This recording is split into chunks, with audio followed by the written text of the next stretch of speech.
Welcome to the Insurrection Inc. podcast. On this President's Day, we have taken the time out of our days to give some much-needed attention to some of the most infamous regimes of this country. We have compiled a small list of presidents that we considered were the worst presidents in U.S. history. So sit back, relax, listen to some criticisms, and thank you for listening.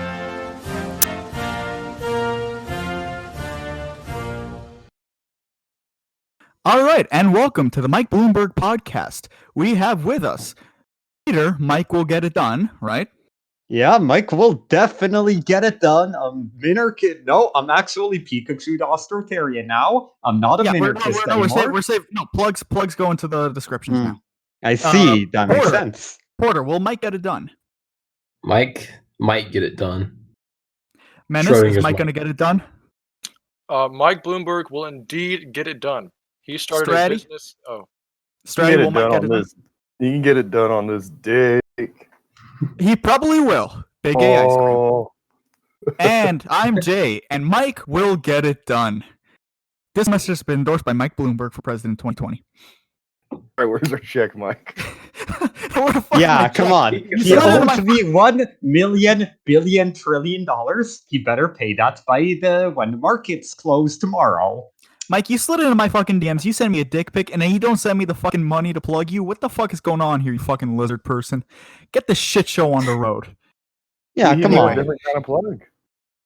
Speaking of horrible presidents, it is president. No, Mike will be the most libertarian president.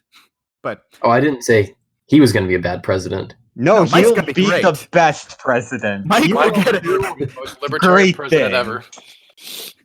Mike will get it done. Anyway, yeah, Porter, keep going.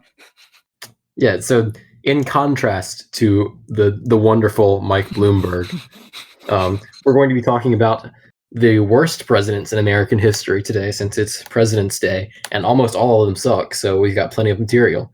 Who wants to start off? I want to hear Peter rant. Oh, you want to start, Stratty? I called Jibs about. Yeah, I think I have the most recent one. Okay, yeah, let's hear. Yeah, let's go. Let's go from most recent to the oldest. All right, sounds good. Okay, so I don't know if I could say like he is the worst, but I think he's definitely one of the worst. I call him the biggest gangster America's ever seen because of some of the shit he got away with. Bush Senior. If it's because of him, we have the neoconservatives here in America. I truly do believe that. I think he hijacked Reagan's presidency and kind of played puppet with that. Like he was behind the Contras. He was behind all that. He was introducing all the ugly foreign policy across the world. Hold on, Stratty, hold on. You're good. We got Tim just jumped in. Tim, do you think Mike Bloomberg is going to get it done? With all the memes? No, do you think Mike will get it done? This is the Mike Bloomberg podcast. No. Will Mike get it done? No. Get out. Get out. Get out. He laughed. Did you change your mind, Tim? Did you change your mind? Is Mike going to get it done? No, unfortunately not. I'm very sorry. Okay, anyway, try to keep going. Yeah, he pretty much introduced all the bad foreign policy that or he at least escalated the bad foreign policy that America's tied up into today. But one thing I kind of want to highlight more than anything else is the fact his connections to literal CIA agents like Manuel Noriega whenever he was working for America, whenever America was backing Saddam Hussein, that was all his idea. But then also those same two guys are the two people that he attacked during his presidency. And that actually, I think he got his CIA, right? Yeah. Yeah, I think you should clarify Stratty. He was the chair of the CIA. President of the CIA in the early 70s after being envoy to China. He served in the CIA for longer than it's on actual books. So there's a lot of shady shit surrounding George H.W. And I don't believe stuff like he was at the JFK assassination or any of that, but I 100% do believe that he put into place a lot of the drug not drug problems, but just how big the drug industry has become here in America with illegal drugs. He's highly responsible for that. He's highly responsible for the military-industrial complex and its growth. He's highly responsible for the growth of American imperialism. And I would say also globalism. in a governmental sense, because it's just, like I don't want to go off on a rant here because I could go on all day about this kind of stuff, New World Order type stuff, but I do believe in that, and I do believe that Bush is a big proponent of that. And when it comes to most evil presidents, yeah, he's one of the first faces that pops up in my head. So there was I think also a lot of his of Panama as president. That was a big one. Yeah, and well, I mean, really, That's I think Menace. a lot of his stuff goes overlooked. A lot of his crimes against humanity are crimes against the American people. I mean, everyone knows about the meddling in the Middle East because we've been there since forever, but stuff in Central America gets overlooked, he said. Panama. And yeah. And Where then we just lied CIA about- involvement down there too. Oh yeah, and we were lying about the body counts. We were hiding bodies. We were making mass graves to put extra bodies in, and still to this day, the official report doesn't actually have all the casualties or fatalities that should be listed. So he was always covering up something, whether it was war crimes or domestic policy. He's a gangster, and every single president that came in right after him pretty much has continued what he has introduced to this country. Yeah. All right. Well, that's one murderous tyrant down. Like 6 to go. Who wants to go next? Oh no. I mean, I could go. I mean, FDR wasn't really a murderous tyrant, but economically, he was horrible. Like, let me start with some of the stuff he did. Like, he got rid of the gold standard, Wilson. I mean, I really hate Wilson. Wilson created the central bank, which is also another thing, but using the powers Wilson created, FDR basically expanded state powers so much. So he got rid of the gold standard. He also, during the Great Depression, his policies to like relieve that were so bad. For example, he tried a bunch of make work projects. Now these make work projects were like so stupid. Basically, he got the government to spend billions of dollars to basically dig holes or something. It was just so many useless things. Oh, and don't forget the banking acts. He bailed out the banks that were failing. Like basically taxpayer dollars ended up going to bailing out some failing banks. Like, why would he ever do that? And like so many of his policies were like not even doing anything. All they did was just hide the Great Depression that was still going on. They didn't solve the Great Depression. Oh, and then he created so many what's called new economic regulations. And then let's see here, I had even more stuff as well. Oh yeah, I believe I'm trying to think now because I was going so fast about all the stuff I forgot where I was. I already went on the welfare. Anyone want to add to that? Because that was about the main rant I had against FDR, but I know he did some other stuff as well. Well, FDR, I would say, is highly responsible for the him and Lincoln, who another one of y'all will get onto in a minute. They're highly responsible for the Central American state that we have today and its mercantilist, corporatist policies that we have today. So I'll say that much. And then Anyone else? part of the New Deal was also like they decided to try and stimulate the economy by raising prices for farmers, but they raised prices by reducing supply. So they literally just like slaughtered animals and then got rid of them, just wasted the meat and whatever, and burned crops and things like that. They tried to stimulate the economy by literally burning like precious resources that while people were starving. It's absolutely ridiculous. Yeah. And then there's also the empowerment of labor unions as well. I forgot to go off about that. He basically gave so much power to unions to just completely force other workers to want to work, to like actually force them out of the job, stuff like that. I believe he also created. He was responsible for public sector unions, I believe, right? Or was that someone else? I'm not entirely sure. I'm a Canadian after all. I'm not entirely sure, but one more thing I want to say about FDR is that with what he created and what he's responsible for, another thing is whenever he pretty much lied to get us into World War II. You could argue, yes, that other presidents had done this before, but no president had done it on this scale where the whole world was watching. But he set the precedent that America would be the world's police with that. We had really, we knew that Pearl Harbor was going to happen a whole year in advance. And when it did happen, he moved like the whole fleet to Hawaii. That's the thing. Yeah. I think he kind of planned that would kind of cause Japan to retaliate in a way. So I bet you he probably wanted to go into war with World War II.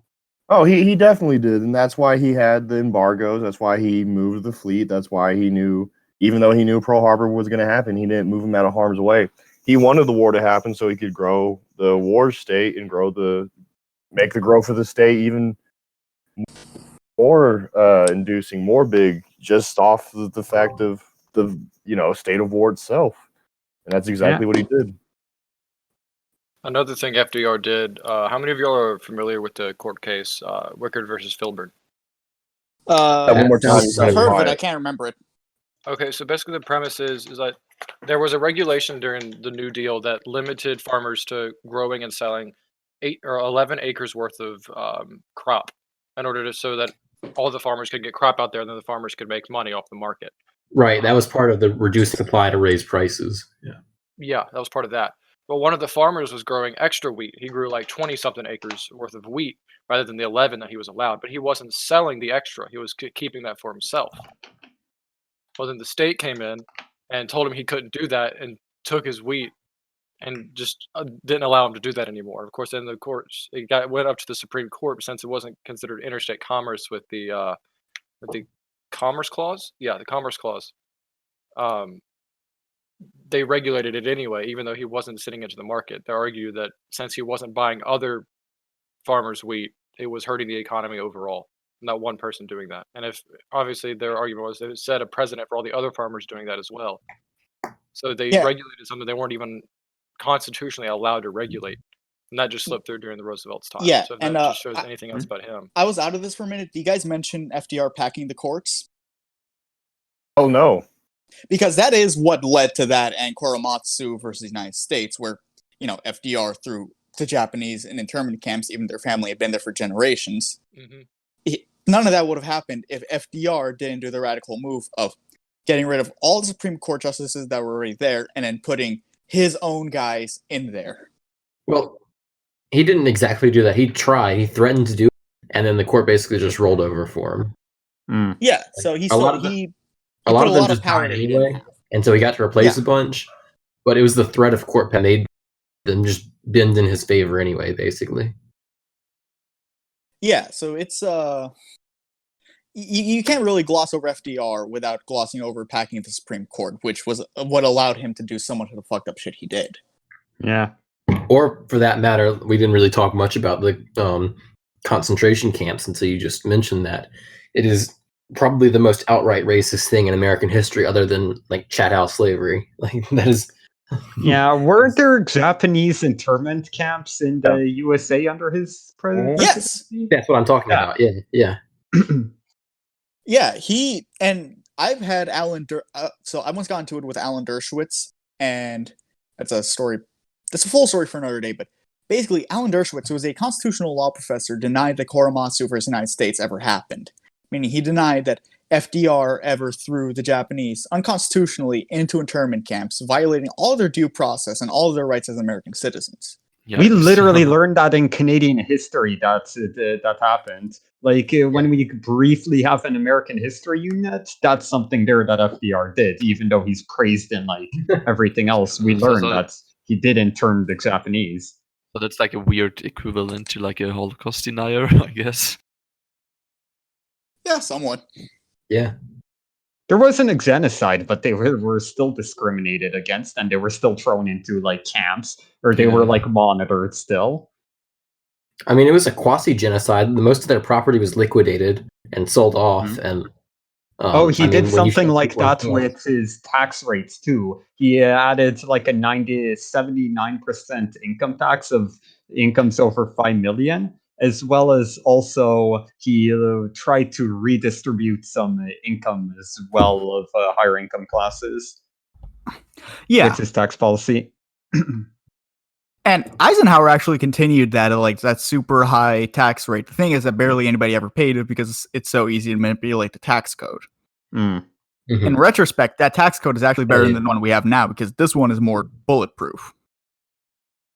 So now that we've covered Keynesian hero, progressive role model, and camp counselor of the year from 1942, FDR, I think Yeah, you might as well move back another World War and go to Wilson. Yeah. Yeah. Which, Menace, tell us a little bit about Wilson. For a more in-depth explanation, because I won't be able to hit everything like this video did.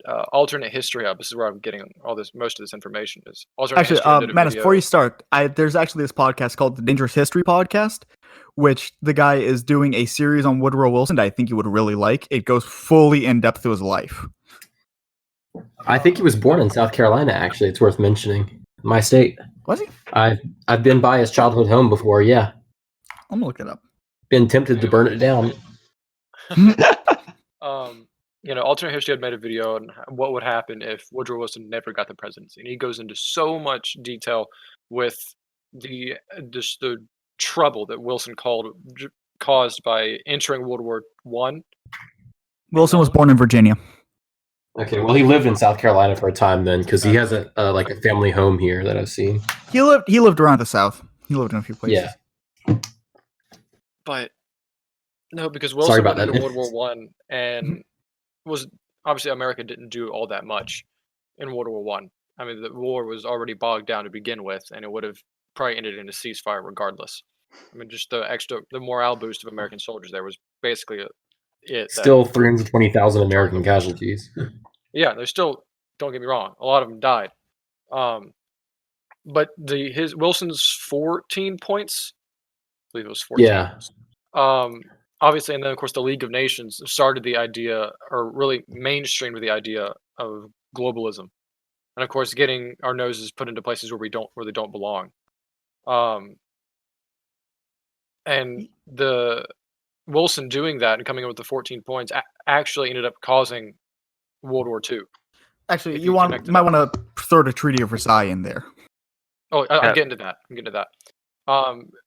The reason Wilson would have can be accused of causing World War II and later down the road is because in the Treaty of Versailles, Wilson didn't let Britain and France go as hardcore as they wanted to on Germany. Wait, was it that? No, it's the complete opposite. Yeah, he let them go too hardcore. They punished Germany. No, he forced them to go too hardcore. It was that France and England wanted to go easier on Germany. But Wilson wanted to put all of the blame on Germany, and he's the one who drafted how severe the Treaty of Versailles was. That sounds right. Which then it deliberately wrecked Germany's economy, which is how you got the inflation in the Weimar Republic. Although that was partially the Germans' fault, but it was because they were trying to pay off the massive debt that the Allies imposed on them because of Wilson's treaty. And then that's how you get like a strong arm leader like Hitler saying we're going to pay them back for what they did.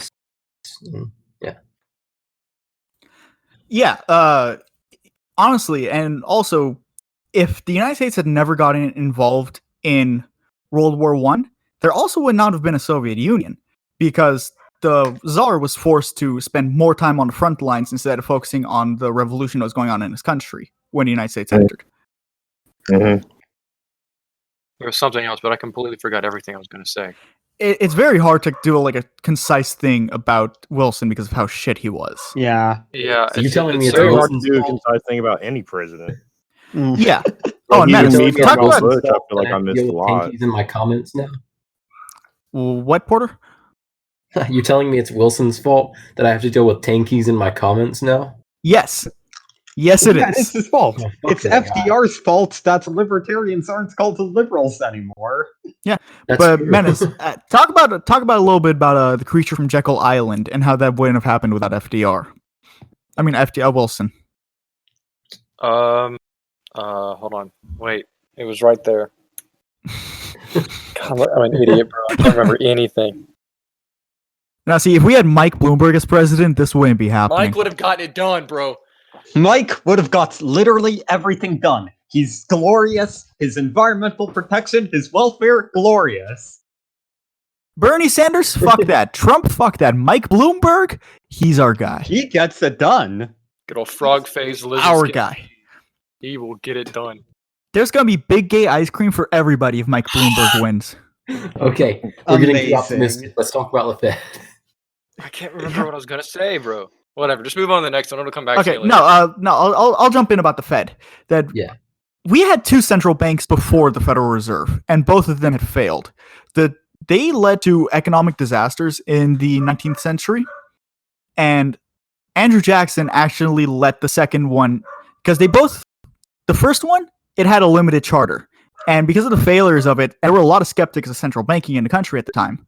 They let the first charter run out, and then in the middle of the 1800s, a second one came along, but then Andrew Jackson fought against that and got it shut down. So we had two before that. We had and shitty experiences with them. So what happened in the early 1900s is that under the name of regulating the market, all the heads of big corporations like Rockefeller and Carnegie and Morgan, they all meet in an island, I believe South Carolina, Jekyll Island, where they met in a mansion over the weekend, claiming that they were going there to oppose the Federal Reserve being created, when in reality, they were there drafting the legislation for it. And Wilson was a huge proponent for the central bank because of the progressive movement. You know, the name of regulating the market to help the people, while in reality, not actually helping anybody but the corporate elites, which is all a central bank does. And Wilson, he is the one who pushed for this central bank. And now, if you want to veer into conspiracy theory, on the Titanic, there were three very large businessmen who were all opposed to the Federal Reserve coming from England back to America on the Titanic, the three biggest opponents, and they all died when it sank. Hey Jay, what ethnicity were those guys?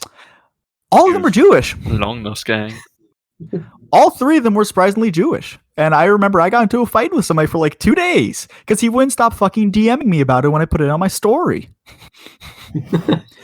I remember that. That's why I bring it up. Yeah. Oh, God, it made me cringe so hard. But yeah, all the people who advocated for the central bank were not Jewish except for like one. And then the biggest opponents were Jewish. So take that, you fascist fucking retards, where everything is about the Jews. If everything is about the Jews, Jew jokes about you, but don't stop making Jew jokes. I love them, but Stratty, you know, if we're in charge of everything, where the fuck are our paychecks? Why am I struggling here? Yeah, I want for my real. Jew money. I want some reparations. I want it too, even though I'm only part sick. Okay, still want. Oh, you that's dropped. not a YouTube-friendly word. You're gonna have to Yeah. censor that out. Oh yeah, that's our word, but you can call us. Okay. But yeah, moving on. So, but you know, speaking of that alternate history video, Menace, you can make a lot of cases for if Wilson hadn't become president, but there was someone just as awful running at the same time as Wilson who would have done all of the same shit, if not worse. And that is Teddy fucking Roosevelt, who lately in like the populist and authoritarian right sections of Instagram, I've been seeing a resurgence in fandom for Teddy Roosevelt. Yeah, And so cringy. Yeah, yeah. I hate it. Like, honestly, I'm actually so pissed. Like, it's literally this fandom pushed me, like, even more liberate somehow. I don't know how. Yeah. Every That's time really I see it, cringy. it oh, Menace has something to say about FDR real quick. Let's hear No, it. not yet. Not right now. Not right now. Oh, not right now? Okay. But yeah, Teddy Roosevelt was an objectively horrible president and an objectively horrible person. And they're posting all these quotes of him and sucking his post-mortem necro dick for, I don't know what, I guess because he was supposedly a populist. But he was one of the heads of the progressive era the movement. environment or something like that. Oh, yeah. Yeah, as it turns out, it just means that we can't drill all of the fucking oil that's under all the national parks.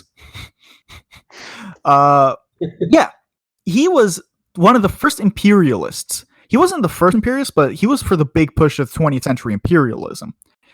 And it was a very soft form of imperialism. Like, you have people purporting the Monroe Doctrine today, which is fucking absurd. I mean, it's this document that says that Europe can't have any say in South America, but America can because it's on our continent.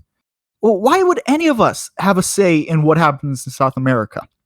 That makes no fucking sense. What? Because we're on the same continent? We get to do coups and put in juntas in South America just because they're our neighbors? But England can't? None of us fucking can. So it's already a bullshit, flawed doctrine. But he went in... In a way, that was the predecessor to what we were talking about with George Bush Sr. with his meddling in South America. That's what it directly stemmed from. Nixon did it. Nixon did it too. Reagan did it too. All of them did it. It all comes from that. Exactly. But so the Monroe Doctrine is a pile of bullshit, and it led to these wars because Teddy was a war hawk. I mean, one of his glories is that he was part of the Rough Riders, and the Rough Riders were this showman class of fighters who stormed the San Juan Hill in a battle that wasn't really happening. But we have to lionize Teddy Roosevelt for being such a good soldier, and it was bullshit. So he helped push the country into the Spanish-American War in the late 1800s. He was a big push of that, which again, have you guys ever heard of Congress lying about a boat being sunk so we can get into a war?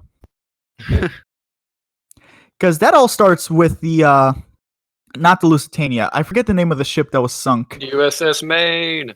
Yep, the USS Maine that was never attacked by Spain. And it's bullshit. And Teddy Roosevelt, even though he wasn't president yet, he was a huge push for that war. And he fought in it. And that was one of the first big sweeps of modern imperialism in America, where we were going beyond our continent. We were going into Guam, Cuba, Costa Rica, Puerto Rico, the fucking Philippines, Panama, to take... Well, actually, no, Panama, here's another one that sounds familiar. A president sowing rebellion in a country and arming them so we can come in with our interest and take over. Because that's what happened in Panama. Republics. The Banana Republics were more... Banana Republics? I mean, that was Honduras. That was Honduras. That was under Eisenhower. Yeah, that was mostly later. Eisenhower. No, but what happened was that there was a civil war going on in Panama at the time, and U.S. Steel wanted to build a canal going through Panama. So they go to Teddy Roosevelt, who was very much in bed. I'll get on to Teddy Roosevelt's cronyism, but let me get through to imperialism first. So they go to Teddy Roosevelt, and they tell him that, listen, this canal is going to be really good for American industry, but Panama's not going to build it. So we need that side of the Civil War to win, so they're on our side, and they'll let us get that land for the canal. So Teddy Roosevelt goes and gets involved in the Civil War in Panama, and he helps that side win, so we can build a fucking shipping route. Now, does that sound like nationalism to you? Does that sound like caring about your country, or does that sound like imperialism? I mean, that was the original cronyism, other than the actual cronyism. Other than the cronyism before that, but this was the first imperialist cronyism. Yeah, it was, and it still exists today, of course. Yeah, and of course the massive fucking military spending. I mean, Teddy Roosevelt sending those big ships out sailing across the world just to flex our military might. What a great way to spend American taxpayer dollars. What a fucking bullshit. So, a horrible president on that front. And then the cronyism. People want to act like he was the shining star of the progressive movement, and he took on the mean meat industry, which was selling you tainted meat, and he put in the FDA and all this shit.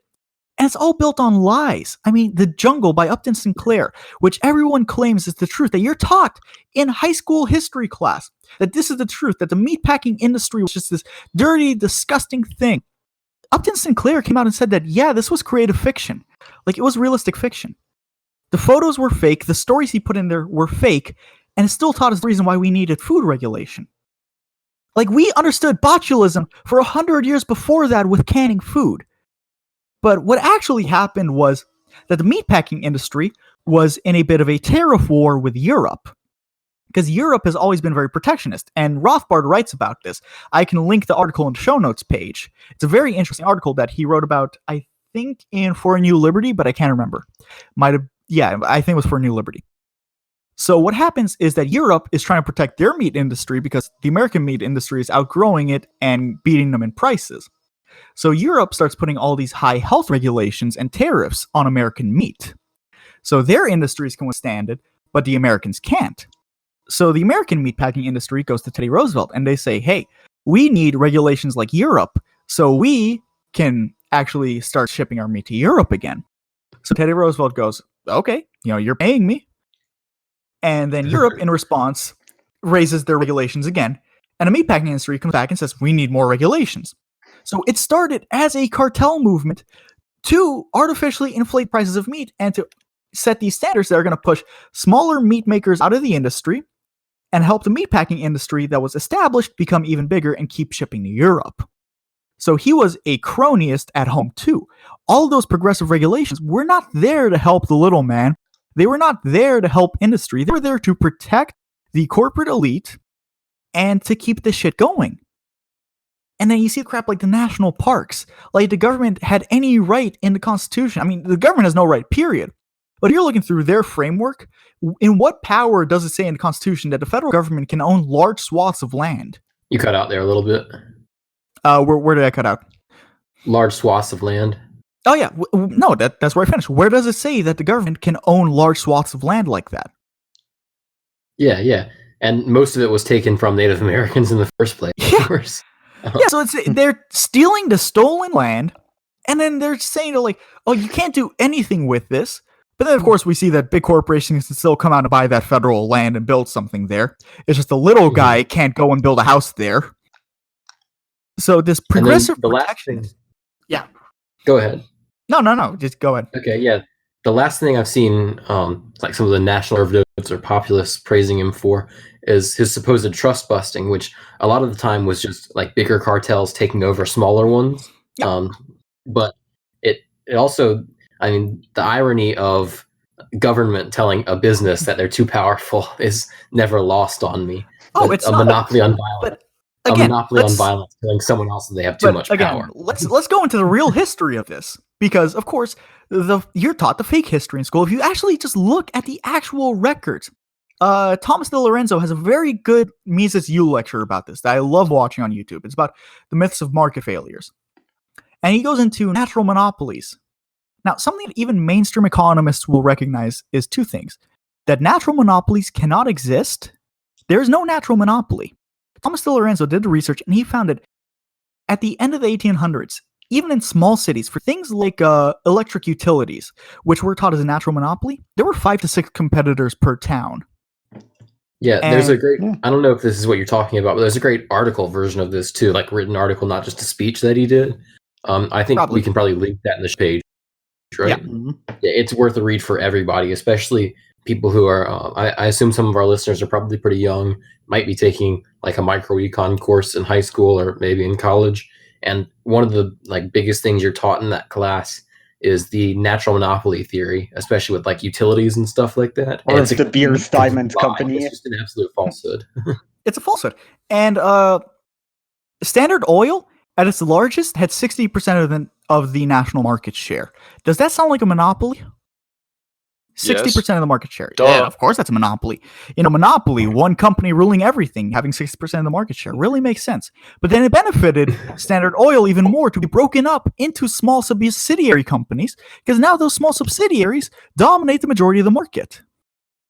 So this small cartel, because a cartel in a natural market does not last. That's the other thing that you'll even learn in mainstream economics, is that the game theory for cartels does not hold. And you can see this with OPEC and the oil crisis.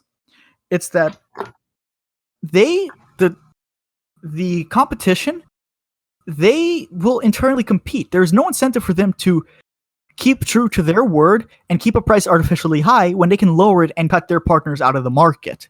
So cartels will fail on their own. It only comes in when the government comes in and does something like trust busting, where you see an actual cartel arise and maintain market share power. And the same thing happens if you want to use like the literal definition or the mainstream definition of a cartel, like drug cartels or like mafias when during the Prohibition era. It's the same thing. When the Prohibition got lifted on alcohol, the mafias just vanished because they can't survive in a natural market environment. Yeah. That in this case, instead of prices, it was more about safety. People buying alcohol from actual stores. Yeah, I mean, Coors isn't having gunfights with Budweiser in the street. That'd be awesome if they did, though. I don't know, man, but everyone be getting up on Corona. Isn't that something that Bob Murphy always says, that you don't see the CEOs of Bush and Coors fighting each other? I'm pretty sure he's the one that says that. But it's true. It's only when the government comes in and regulates this that they create these regulations that make a black market, and like a truly dangerous black market, more viable, which is the same reason that you see more heroin than weed being pushed in the black market, because it's more profitable. They didn't bother with beer in the Prohibition because it's too hard to transport comparatively, and they're not going to make as good a profit. It's not going to get you as drunk. But bathtub liquor, that's going to make you blind because it's using methanol instead of ethanol, well, that's more profitable. Yeah. So you want to get on to Lincoln, Porter? Yeah. So last but certainly not least, or at least before Menace goes back to FDR, because apparently he has a massive red pill. But yeah, before then, we'll talk about Lincoln. And I wondered about him because, as I've said before, I'm from South Carolina, the first state to secede. And if you want to hear more about that, we talk a little bit about secession nullification in episode 4, Agorism versus the Political Process. Shameless plug. Yeah, that was a good one. Not as many views, guys. Please go watch it. Yeah, so Lincoln, one of the original tyrants. He was probably the worst since the founding of the Union. I think there have been worse since then, but Lincoln originally ran on a platform of outright racism and preserving slavery, even though he's known for, being the one who ended slavery, which is of course false. He didn't free a single slave during his lifetime. Slavery didn't end until the 13th Amendment was ratified after his death. And it's still not over. Just a quick side note, read the 13th Amendment. Yes, because the IRS was also formed under Lincoln, including the first income tax. And that was struck down as unconstitutional by the Supreme Court, but later reinstated with much the same wording after the 16th Amendment was ratified. So under Lincoln, Wilson. That's something we forgot to mention. Yeah, we did forget to mention that. That's right. So yeah, there's two of the worst tyrants' ties to each other. But Lincoln's real crimes came when the Civil War started. So shortly before he was sworn into office, South Carolina was the first state to secede from the Union. Unfortunately, they did it to preserve slavery, mainly. That was in their Articles of Secession, although there were other reasons that you'll never be taught in school. There were also issues with tariffs and things like that. But, I mean, let's be honest, it was, at least in large part, to preserve slavery. However, there was nothing that said a state can't secede from the Union, and there's nothing in the Constitution that says you can't secede, and there's nothing that says that the federal government has a right to prevent a state from seceding, forcefully prevent them from seceding. So Lincoln was, of course, out of bounds when he intentionally provoked the cadets at the Citadel into attacking a Union gunship that was attempting to reinforce. Was it Fort Sumter? I think it was Fort Sumter. Yeah. On the coast of South Carolina. And so, of course, that was seen as an act of war. It was seen as aggression against South Carolina's territory. So the cadets at the Citadel fired on them, and that began the Civil War, which is still to this day the bloodiest war that America has ever participated in. And it's almost entirely Lincoln's fault. And then the Emancipation Proclamation, which is what he's given so much credit for, didn't free a single slave. It actually specifically carved out the counties that had slaves in the North that were part of the Union, to make sure that it didn't free any slaves in there. Mm-hmm. It was purely a wartime measure that he thought would help the Union of the war. And actually, it only freed slaves in territory that Lincoln had no control over, which means it didn't free anyone at all. Yep. And like I said earlier, he was an outright racist as well. There's a good quote that I don't have pulled up, so I'm not going to read it out verbatim right now, but he says that... Probably also got some words you can't say in it. Probably, yeah. He says that he believes in maintaining the white race as a superior one, basically, and the black race as the inferior one. And so Lincoln was always a piece of shit, but you won't read that quote in any textbooks, of course. Yeah, I think there was also I also saw a quote where he actually admitted that he didn't really start the Civil War because of the slaves, but because he wanted to maintain in office, to stay in office, and for other reasons. But it wasn't because of the slaves, because they didn't really care about them. Oh yeah, of course. It had nothing to do with slavery. He started the Civil War because he wanted to force the South to stay in the Union, mostly for economic reasons, because he was funded by bankers and merchants from the North who benefited from tariffs on imported items, but they needed the raw materials from the South in order to keep producing those.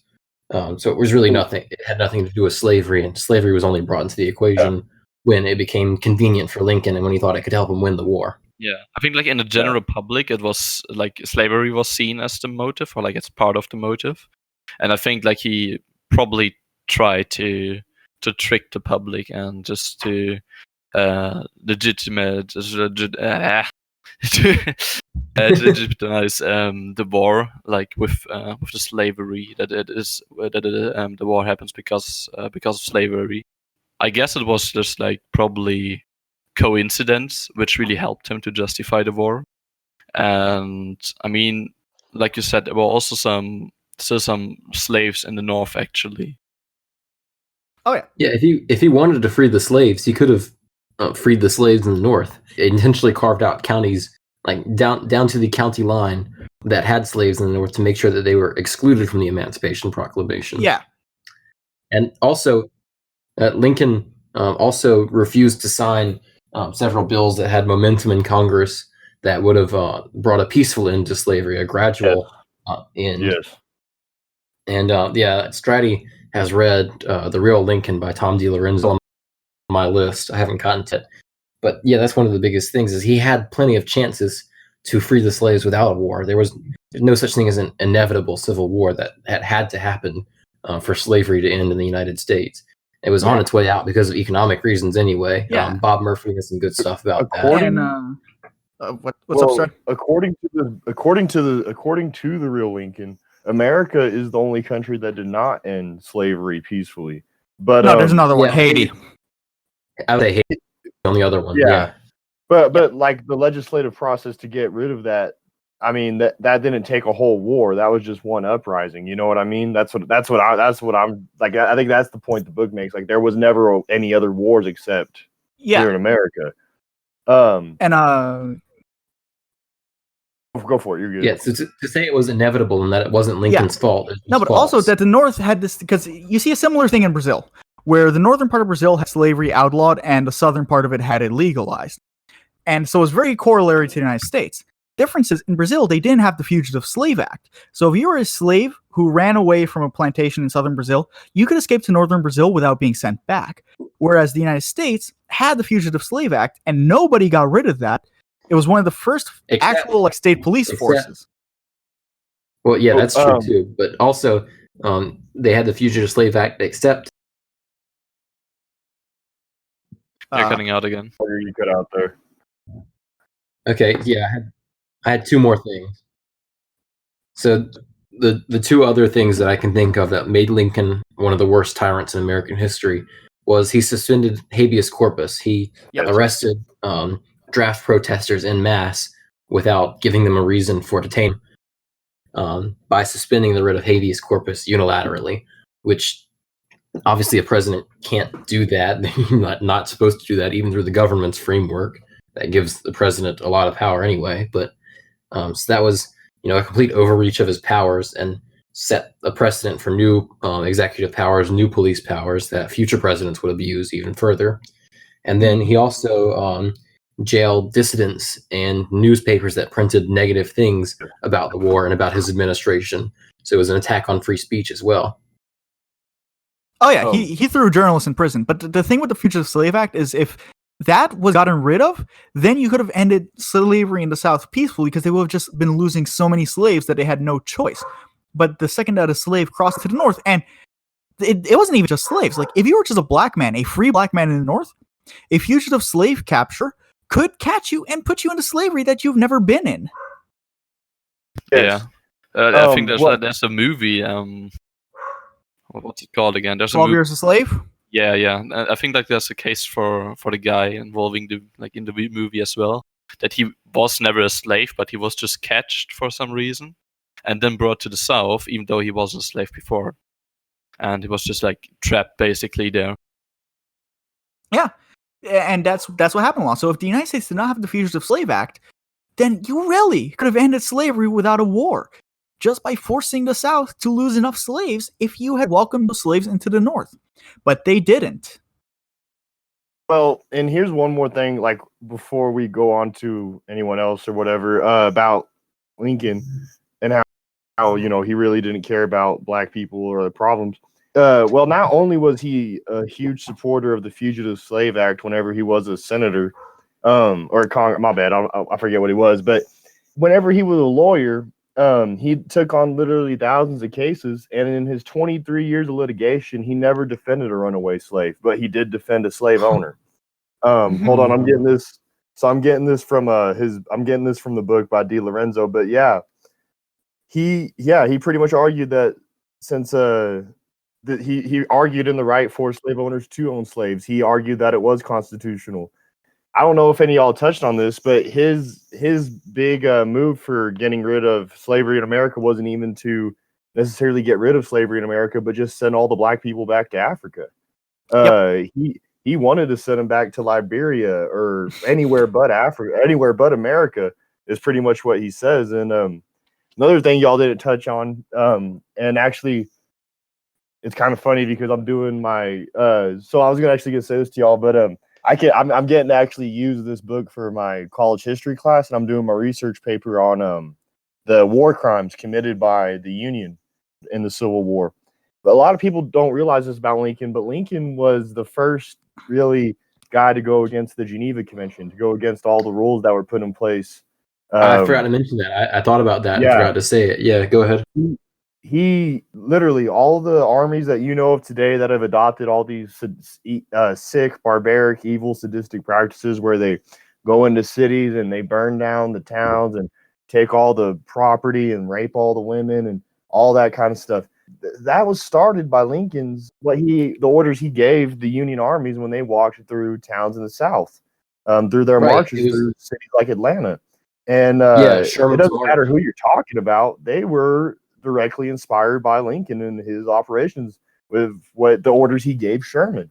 And it's just disgusting reading some of these stories, reading about how prevalent rape was from the Union Army onto slave women. So anytime I hear that, the war was fought over slavery, the Union cared about black people, I can't help but laugh and think about how many slave women were raped by Union soldiers on those marches, how much of their property was destroyed, or even after Lincoln was no longer, when he was dead in the Reconstruction era, when his legacy lived on, basically Lincoln's legacy was, let's use the government to put black people in our pockets, disenfranchise white people in the South, and let's create more racial conflict between them.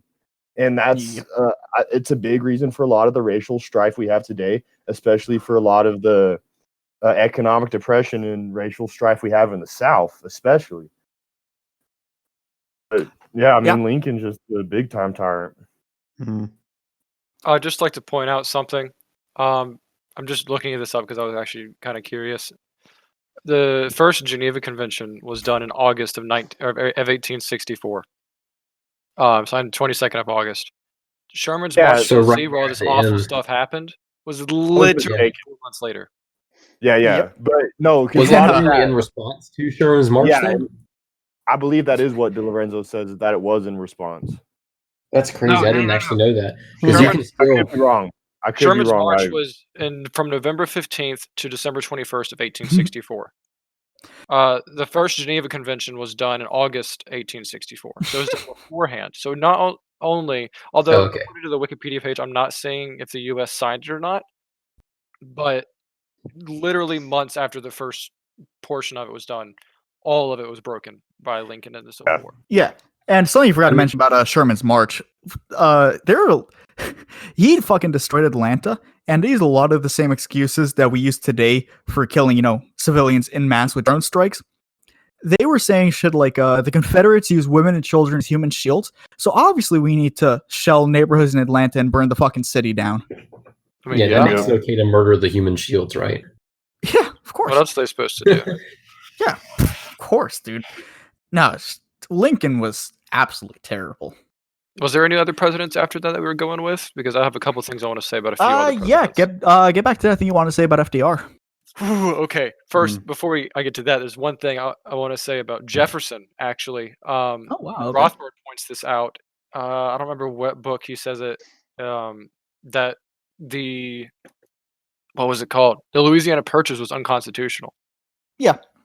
Jefferson knew that too. Yeah, I'm sure he did. He was also weak. He was a weak man. He gave in to the Federalists like a child. Anyway, Fucking Federalists. Trying to piss off some people with that one. I don't care. I'm good. I hope I do. We've got. If people stuff about us talking shit about the Federalists, we've got stuff coming down the pipeline about the Federalists that should be exciting. I think talking shit about Jefferson in specific. Oh yeah, he is a libertarian favorite. That's true. Anyway, the thing I'm going to go down is something that libertarians and right wingers in general will definitely enjoy, because it's the 6 administrations in U.S. history that had weaponized the IRS to take down political opponents. Particularly FDR is the biggest one, because FDR is being seen as this, of course, is definitely a more left-wing economic thing with the New Deal and whatnot, pro-union as well. However, there were 6 people in particular that Roosevelt, FDR, not Teddy, used the IRS on to get rid of his political opponents. One of them was Huey Long of Louisiana, Senator Huey Long. The United Mine Workers Union. He used the IRS against the leader, John Lewis. So all these lefties that are praising FDR for being pro-union and the New Deal was a good thing, he was not pro-union. The exact opposite, actually. He was pro-specific unions the government could control. Exactly. So that's a tiny little red pill, just a little bit. And of course, he also used it against different media sources, so he could silence the media, particularly opponents of the New Deal. And then the Treasury Secretary that was also against the New Deal, he used it against him to get him to resign. And of course, there's other presidents as well. Calvin Coolidge is on the list I'm looking at, even though he wasn't directly involved. His advisors used the IRS against political opponents. Other presidents would be like John F. Kennedy. He used the IRS against. Let's see who this was. Against labor management. What looks like against another union leader. Richard Nixon used it to target left-wing groups. Bill Clinton used it, not surprising. And then George Bush used it as well, which also isn't surprising. And I think this list doesn't talk about Obama, but I want to say Obama also used it. He did. To take down political opponents. Yeah, he did. There was some famous raids. He even had the IRS raid the guitar company Gibson because they were making contributions to conservative politicians. But that just goes to show that regardless, even though taxation is definitely theft, they use the IRS and other stuff like that to their political advantage. They care nothing about us. There's not a single one. And I used to be able to make exceptions for different presidents, particularly Calvin Coolidge, because he hardly did anything. Yeah, he's another libertarian favorite. But you really shouldn't make any exceptions at all. You can make a few quotes here and there, but once you get down and dirty with what they actually did, it's no better than. You can't find. If you look at it through an anarchist perspective, there is no good president. It's only slightly less worse ones. Yeah, and even the IRS is still being used today. Yeah, I mean, the IRS is being used against Bernie Sanders in his tax returns. I mean, the right wingers are doing that because Bernie's part of the 1%. Even though that's a fact and it's not a lie, they're still using that as leverage against them. And then, of course, the Democrats have been trying to get Trump to get out his tax returns too, also weaponizing the IRS. I mean, of course, I don't really care about either Bernie or Trump, but it's just the fact that people still use it, and that's what these major parties will do to keep their power. They don't care about us. They don't care about anything. They never have. They never will. Yeah, it's just for their So own much for profit. I President's mean, Day. yeah, it's just Thanks, cronyism. Cronyism and corporatism have advanced so much over the last 100, 200 years that basically it's not slightly anymore about the people or whatever. That it's more just about who stays, who maintains power, and who will get that money from big corporations and from state-backed corporations, state-funded corporations, or whatever. And I mean, yeah, it's just presidents are just like power hungry and just want the money from big companies, and that's basically it. I mean, I can hardly think like of any politician who isn't really corrupt. Yeah, there aren't that many. Well, they're not corrupt until they get elected. Once they get elected, all the money starts coming they're in. usually corrupt to get there first. Yeah, that's well, the thing. yeah, no, they That's start what's so funny taking about- bribes during their campaigns, stuff like that. Yeah. So yeah, you're correct. So I mean, yeah, that's how it starts. Actually, you need the money in order to get elected. So what you will do is you will promise certain companies more power and like more regulations to cut off smaller companies and to basically eliminate competition. So they will give you Amazon. money. Yeah, so they will give you money in order to that you get to power, so you can so you can push these regulations, which will then profit the company. You know, that's like it's basically just like mutual aid for these two parties. Anyway, Tim, we gotta start wrapping up. So Menace wants to say something before we close out. Yeah, I was just going to wrap it up because we are close on time. But the moral of the story with this President's Day is that everyone should take away is that you can't trust any of them. No matter what you learn in your history books, and no matter what you may even learn online or anywhere for that matter, you just can't trust them. So there is no such thing as a libertarian president. Not a Nope, single one. not at Never all. will be. Not even Jacob Hornberger, bless his Are heart. you sure there won't be one? I mean, you know, I think Bloomberg Mike might get it done. Mike Bloomberg's going to get it done, guys. Mike Bloomberg's going to be the most libertarian. How about we all just real quick? We say why we're voting Mike in 2020. Because he's giving money to he's to paying people me who to post bust edgy with fake citizenship. memes. Peter, what? He's paying me to bust with a fake citizenship because I'm a Canadian. He's Oh, yeah, of getting all the foreign Mexican and Canadian voters. We're coming in. We're all voting for Bloomberg. It's going to be great. He's going to win. He's got already the dead people. All they have their ballots ready. I'm voting in the name of some dead guy. It's going to be great. All right. Well, since Mike's going to be getting that stuff done, I'm going to get this thing done because we're really short on time, like I said. So thanks for listening. All the plugs will be in the description as usual. And all the links to the show notes page. Yep. All right. Praise Later. James. Later. Praise People. James.